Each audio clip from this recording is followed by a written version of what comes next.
Hey guys, it's me, Alex. I don't have much of an audience to work with here. I just have my two parents that do this coronavirus thing we got going here. But here's my persuasive speech, so I hope you guys enjoy. You see a sudden glow. You hear bells ringing in your head, and your eyes will absolutely magnetize this absolute angel of a person. You need to think of something quick, something before it's too late, before you lose your soulmate or the love of your life forever. They say never to use an opening gambit or a pickup line because they can come off as cheesy and come off or as the wrong foot and completely go the other direction and not the way you want it to go. But I'm here to tell you that using pickup line and how to use them right is actually beneficial to your first impression with the person. So we all struggle as people with first impressions. We never know how to interact. We never can think of the right thing to do when first interacting with this person. What do I say? What do I think of? Now, I'm here to tell you that using pickup lines, contrary to popular belief, being cheesy or whatnot, is actually a good thing to do. Now, they may not be cheesy, but I'm here to explain what I mean.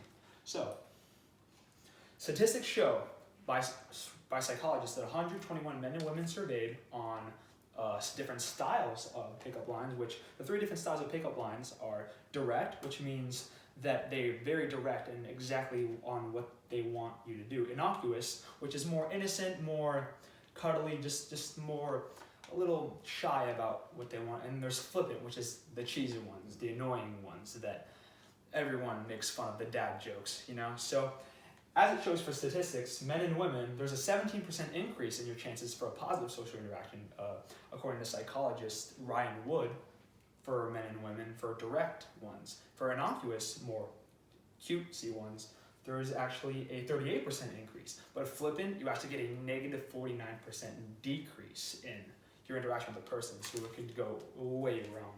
So, a quote by Sarah Slope, it says, dating success has also been found to be correlated with their creativity. Now what she means by this is, creativity is key. You want to look like this couple right here on like your first date or social interaction, but first impressions are key. Now, how can you make these first impressions? It's really important. Your first few words are your first just complete interaction, how you respond to the environment, maybe give each other a few looks here and there. Now, on the next thing, we have a quote by Jeremy Nixon, who's actually another PhD in psychology. It says, the line a man chooses, if any, may tell a woman a lot about him. This tells you that pickup lines, even though they may not come off as pickup lines or as regular conversations, but still being opening gambits to spark or conclude conversation, is actually very, very key, like I said before.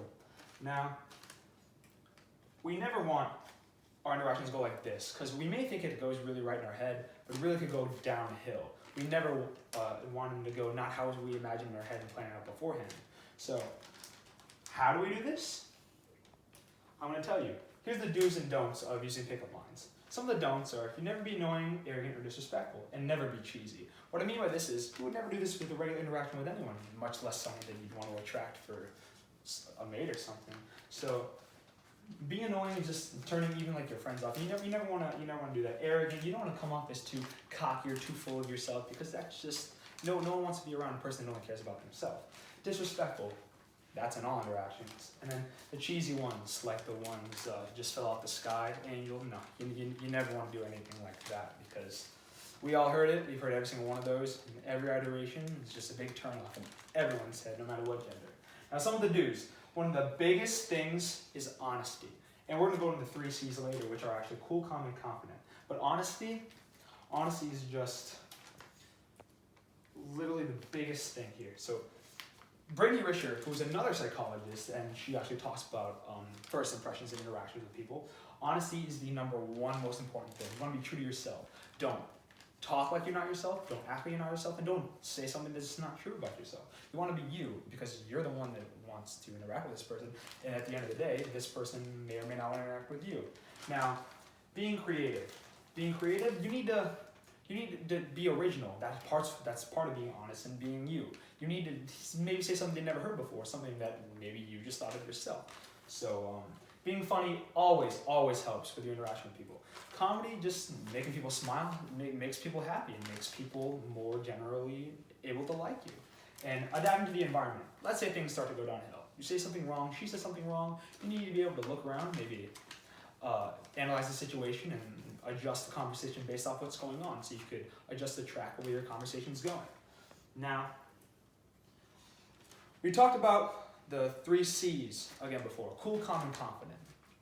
Being cool, and you always want to keep your cool. Cool and calm is sort of the same thing. You never want to come off as too aggressive, too excited to see this person you never talked to before. And if things start to go wrong, you just keep your calm. Let's say people just absolutely start to bash you. Maybe nothing's going wrong. You always need to keep your calm, not throw everything out the window, not take things to a direction you don't want it to go. And obviously, when you're approaching them, you need to be confident. In your mind, if you don't think you can do it, you're not going to do it. Because even you don't think you do it, you're the one who has to get yourself to do it. So you could be your worst enemy in the situation. So you want your conversation to be something like this in this couple at a coffee shop.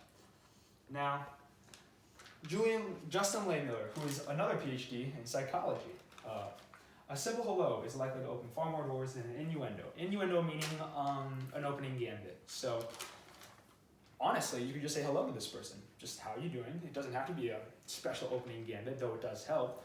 Regular conversation is obviously the easiest way to do it, and people just don't think it's that easy, but it really is. Like, just having a regular conversation, what's going on in each other's lives, just interacting with each other like a regular friend. You never know what direction it could go. So, here are my works cited. At the end of the day, using opening gambits do help you. Opening gambit does not just mean a cheesy pickup line. Now that we know how to do it, now that we know how opening gambits actually do benefit you if you use them correctly, statistics prove it, so why not use it?